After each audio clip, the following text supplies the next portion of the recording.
The night was meant to be a beginning, our first home, our fresh start. The walls gleamed with new paint, the lights glowed softly, and laughter waited to fill the air. Yet beneath that warmth, something in me already sensed that this night would change everything. She had been the one to suggest inviting everyone, friends, colleagues, even a few faces from her past. I didn't think much of it at first. I wanted her to be happy, to see this place as ours. Then, about a week before the party, she mentioned a name, Rex.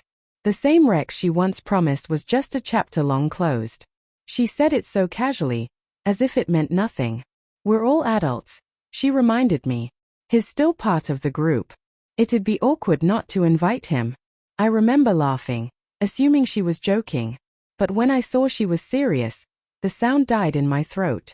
That night, I barely slept. My mind kept circling back to the trust we'd built, the promises we'd made about honesty and loyalty.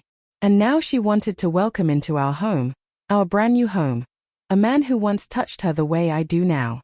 It didn't feel like a simple invitation. It felt like a quiet test, one I never agreed to take. Still, I said nothing. I smiled, nodded, and told her, sure, invite him. She looked relieved then, maybe even proud of how composed I seemed. But inside, something was already shifting, a decision-taking route, one that would make this night impossible to forget. When the evening arrived, everything looked perfect.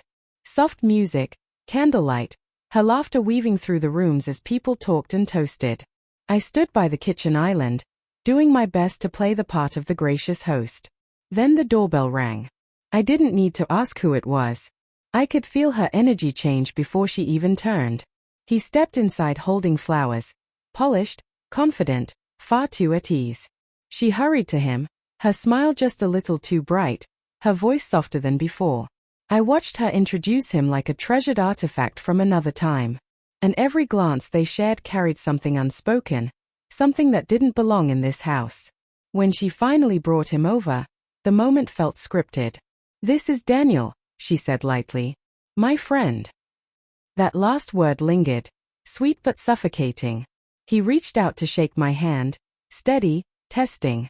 I met it without flinching, smiled, and said, "Welcome.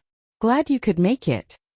Then I lifted my glass, looked at them both, and added evenly, "You two look great together." Her smile broke for just a second. His confidence wavered.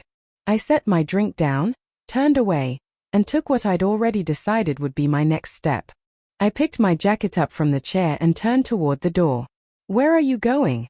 she asked, her voice trembling with confusion. "Home," I said, without turning back. "You just haven't realized it yet. This one isn't mine anymore." The room fell silent, though the music still played faintly behind me. Every gaze followed as I walked out. My footsteps echoed louder than any goodbye could. Outside, the night air bit against my skin, cold, sharp, and honest. I didn't slam the door or raise my voice. I didn't have to. Sometimes silence says everything words can't. As I drove away, my phone buzzed over and over, her name lighting up the screen like a ghost I couldn't quite let go of. But I couldn't answer. What was left to say? I had been patient, loyal, forgiving.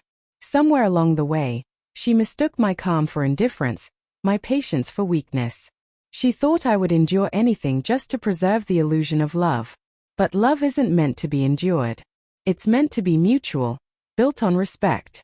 That night, I finally saw it clearly. She no longer respected what we had. Maybe she never truly did.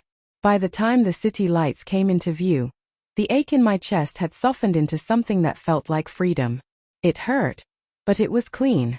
I didn't leave because I stopped loving her. I left because I finally loved myself enough to walk away from what kept me small.